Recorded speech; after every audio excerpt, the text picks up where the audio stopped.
Hello అందరికీ, నేను మీ Sahithya. Welcome back to my channel Sahi vlogs. అందరూ ఎలా ఉన్నారు? ఈరోజు వ్లాగ్లో అయితే నేను అమెరికాలో నాకు చాలా ఇష్టమైన మన హిందూ దేవాలయాన్ని అయితే చూపించబోతున్నాను.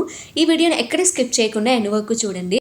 ఈ వీడియో మొత్తం చూస్తే మీకే ఈ టెంపుల్ చాలా అంటే చాలా బాగా నచ్చేస్తుంది. అంత ఇష్టపడతారు అన్నమాట ఈ టెంపుల్ మొత్తం చూసిన తర్వాత. ఇప్పటి వరకు మీరు చూస్తున్నంత పార్కింగ్ ఏరియా. సో ఇక్కడ నుంచే మనం లోపలికి అయితే ఎంటర్ అవ్వాలి. సో లోపలికి ఎంటర్ అయిన తర్వాత మనకి ఫస్ట్ శివలింగం అయితే ఉంటుంది. సో ఇక్కడ మనం దండం పెట్టేసుకున్న తర్వాత పక్కనే పంచముఖ హనుమంతుడు కూడా ఉంటారు. సో ఇక్కడ కూడా దండం పెట్టేసుకున్న తర్వాత ఇప్పుడు మనం లోపలికి అయితే వెళ్ళాలి. టెంపుల్ లోపలికి. టెంపుల్ ఎంట్రన్స్లో అయితే ఇలా ఉంటుంది. ఇలాంటివి 4 గోపురాలు అయితే ఇక్కడ ఉంటాయి. సో ఫస్ట్ గోపురంలో వచ్చేసి 3 దేవుళ్ళు అయితే ఉంటారు. సో ఫస్ట్ మనము వినాయకుడికి దర్శనం చేసేసుకోవాలి కదా. సో అందుకని ఫస్ట్ వినాయకుడికి అయితే మనం దర్శనం చేసేసుకుంటాము. వినాయకుడి దర్శనం అయిపోయిన తర్వాత చూడండి, నేను ఫస్ట్ గోపురంలో ఉన్నాము అని చెప్పాను కదా. సో లోపల అంతా ఇలా ఉంటుంది అన్నమాట. ఒక పెద్ద హాల్లో ఉంటుంది. అందులో 3 దేవతలు అయితే ఉంటారు. ఫస్ట్ మనం వినాయకుడిని అయితే దర్శనం చేసేసుకున్నాం కదా. ఇప్పుడు రెండవది జగన్నాథ స్వామిని అయితే దర్శనం చేసుకుంటాము. బలరాముడిని అలానే సుభద్రాదేవిని, వీళ్ళు 3 కలిసి అయితే ఉంటారు.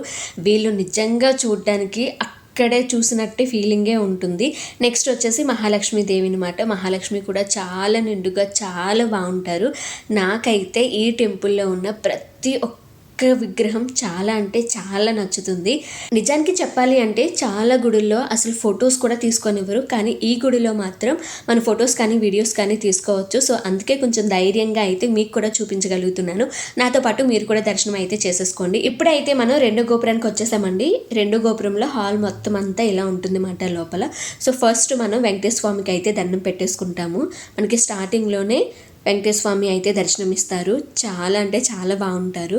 దాని తర్వాత మళ్ళీ మనం శివయ్యని కూడా దర్శనం చేసుకోవచ్చు. శివయ్యని మనం బయట చేసుకున్నాము దర్శనము, అలానే లోపల కూడా దర్శనం అయితే చేసుకుంటాము. దాని తర్వాత సీతారాముడిని, లక్ష్మణుడిని, అలానే హనుమంతుడిని, వీళ్ళ 4 ఇక్కడే దర్శనం అయితే చేసేసుకుంటాము. చూడండి ఎంత బాగున్నారో కదా. దాని పక్కనే మళ్ళీ అమ్మవారు ఉంటారు. అమ్మవారి పక్కనే చిన్న వినాయకుడు అయితే విగ్రహం ఉంటుంది. దాని పక్కన మళ్ళీ అయ్యప్ప స్వామి దర్శనం ఇస్తారు. దాని తర్వాత సుబ్రహ్మణ్య స్వామి అమ్మవార్లతో పాటు దర్శనం అయితే ఇస్తారు మనకి. ఇక్కడ ఏంటి అంటే ఏవైనా సరే పండుగలు అందరూ కలిసి చేసుకునేలా అయితే ఉంటుంది. ప్రతి పండుగని అయితే సెలబ్రేట్ చేస్తారు. దాని తర్వాత నవగ్రహాలు అయితే ఉంటాయి. నవగ్రహాల చుట్టూ కూడా 3 సార్లు ప్రదక్షిణ చేసేసి ఇప్పుడు 3 గోపురానికి అయితే వెళ్తున్నాము. గోపురం బయటకు వచ్చేసిన తర్వాత ఇలా చిన్న రూట్ అయితే ఉంటుంది. మనం ఇలా వెళ్తే కనుక అన్ని గోపురాల చుట్టూ ప్రదక్షిణ చేసినట్టు కూడా ఉంటుంది అన్నమాట. అంత బాగుంటుంది. ఇప్పుడు మీరు చూస్తున్నది చూడండి, అటు ఒక గోపురం, ఇది 2వ గోపురం.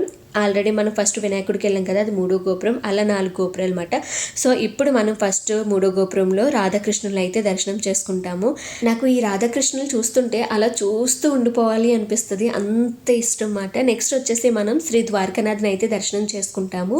మనం అంత దూరం వెళ్ళి ఆ దేవుని దర్శించుకుంటామో లేదో తెలియదు, కానీ ఇక్కడ మాత్రం మనస్ఫూర్తిగా కన్నుల నిండా ఆ దేవుడిని అయితే నింపేసుకోవచ్చు. నెక్స్ట్ పక్కనే శ్రీ సత్యనారాయణ స్వామి అలానే లక్ష్మీదేవి అయితే మనకి దర్శనమిస్తారు. వీళ్ళందరినీ దర్శనం చేసేసుకున్న తర్వాత పక్కనే ఉయ్యాలో చిన్ని బొజ్జగనిపై అయితే ఉంటాడు.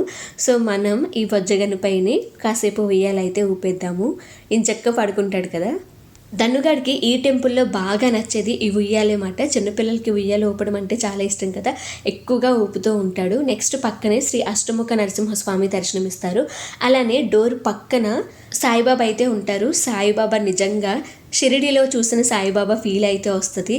అంత బాగుంటాడు సాయిబాబా అయితే ఇక్కడ. చూడండి, ఇప్పుడు దాకా మనం చూసిందంతా ఈ 3వ గోపురంలో దేవతలను అయితే దర్శనం చేసుకున్నాం కదా. ఇప్పుడు 4వ గోపురానికి అయితే వెళ్ళిపోతాము. 4వ గోపురంలో ఫస్ట్ మనకి సరస్వతీదేవి అయితే దర్శనమిస్తారు. దాని తర్వాత దుర్గాదేవి అయితే దర్శనమిస్తారు. వీళ్ళని దర్శనం చేసేసుకున్న తర్వాత పక్కనే కాళికామాత కూడా ఉంటారు అన్నమాట. కాళికామాత నిజంగా చూస్తే భయంకరంగానే ఉంటారు. ఇక్కడ ఈ కాళికామాత చాలా అంటే చాలా బాగుంటారు. కాళికామాత దర్శనం అయిపోయిన తర్వాత మనకి డోర్ పక్కన త్రిమూర్తుల స్వామిలు అయితే దర్శనమిస్తారు. ఇది ముందు అయితే ఉండేది కాదండి, రీసెంట్గానే ఈ విగ్రహాలను అయితే ప్రతిష్ఠించారు. నేను మన ఇండియాలో కూడా చూడలేదు ఇలా త్రిమూర్తులు ఒక్క దగ్గరే ఉండటం. నేను ఫస్ట్ టైం ఇక్కడే చూస్తున్నాను. నాకు నిజంగా చాలా హ్యాపీగా అనిపిస్తుంది ఈ దేవుళ్ళ దగ్గరికి వచ్చి దండం పెట్టుకోవడం. ఇక్కడ అమెరికాలో చాలా గుడుల్లో క్యాంటీన్స్ అయితే ఉంటాయండి, కానీ ఇక్కడ మాత్రం ఉండదు. ఇక్కడ మాత్రం ఇప్పుడు మీరు చూస్తున్న హాల్లోనే మనకి ప్రతి శనివారం అన్నప్రసాదం అయితే పెడుతూ ఉంటారు. ఆ శనివారం రోజు వచ్చి మనం ప్రసాదం తినాలి అనుకుంటే తినొచ్చు. ఇప్పుడు మీరు చూస్తున్నదంతా ఈ టెంపుల్ యొక్క ప్లానింగ్ మాట. సో ఇందులో ఉన్నట్టే ఎగ్జాక్ట్గా అయితే ఉండదు, కొన్ని మార్పులు చేర్పులు అయితే ఉంటాయి. చూసారు కదా, ఈ శనివారం ఇక్కడ పెట్టిన ప్రసాదం అయితే ఇది. చాలా టెంపుల్లో మనం ప్రసాదం కొనుక్కోవాలి, కానీ ఇక్కడ మనకి దొరికే ప్రసాదం మాత్రం కొనుక్కోవాల్సిన అవసరం లేదండి. ఫ్రీగానే హ్యాపీగా తినొచ్చు. ఎంత కావాలంటే అంత కూడా వేస్తూ ఉంటారు.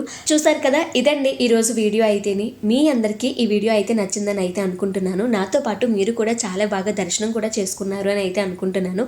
ఇంకొకటి చెప్పడం మర్చిపోయానండో, మనం ఏమైనా టెంపుల్కి డొనేట్ చేయాలి అనుకుంటే హ్యాపీగా అయితే డొనేట్ చేయొచ్చు.